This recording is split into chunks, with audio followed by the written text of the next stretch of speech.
Welcome now, dear friends, to the Wednesday edition of Fresh Bread. This is Reverend Phil Anderson here with you, pastor of Oakland United Methodist Church and Kansas Avenue United Methodist Church, right here in good old T-Town, Topeka, Kansas. So glad to have you with us. Today we're going to look at the book of James. We're going to get back into the book of James.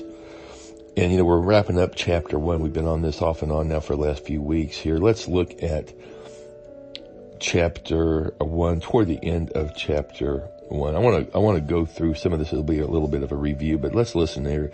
I'm reading again here. I believe this is the Living Bible. I haven't used that for a while, so let's listen here. James 1, we'll start with verse 19 to the end of the chapter. Dear brothers, don't ever forget that it is best to listen much, speak little, and not become angry. For anger doesn't make us good as God demands that we must be. So get rid of all that is wrong in your life, both inside and outside, and humbly be glad for the wonderful message we have received. For it is able to save our souls as it takes hold of our hearts. And remember, it is a message to obey, not just to listen to. So don't fool yourselves. For if a person just listens and doesn't obey, he's like a man looking at his face in a mirror. As soon as he walks away, he can't see himself anymore, or remember what he looks like. But if anyone keeps looking steadily into God's law for free men, he will not only remember it, but he will do what it says, and God will greatly bless him in everything he does. Anyone who says he's a Christian but doesn't control his sharp tongue is just fooling himself, and his religion isn't worth much. The Christian who is pure and without fault from God the Father's point of view is the one who takes care of orphans and widows, and who remains true to the Lord, not soiled and dirtied by his contacts with the world. Well, what a passage. I'm not going to go into all this. I think we may have talked about this last week, and we'll just kind of stick on this little topic here again probably tomorrow, because I don't think I'm going to have time to get into all of it. It started out what we just read, that it's best to listen much, speak little, and not become angry. And, it takes faith to listen. It takes faith to listen, because I'm going to tell you why.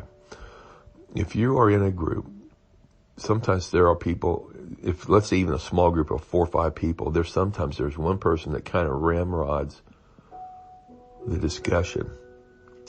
And if you're talking, you can just see them. They're just almost physically moving so they can say what they want to say. So they want to interrupt you, but in a way they are interrupting, because they're just like they're a horse in the stall trying to get ready to break out as soon as that stall door opens.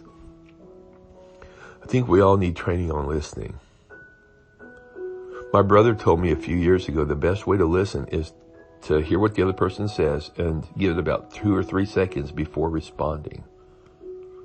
Well, 2 or 3 seconds can seem like an eternity. And sometimes we want to give our opinion, don't we? We want to put in our 2 cents.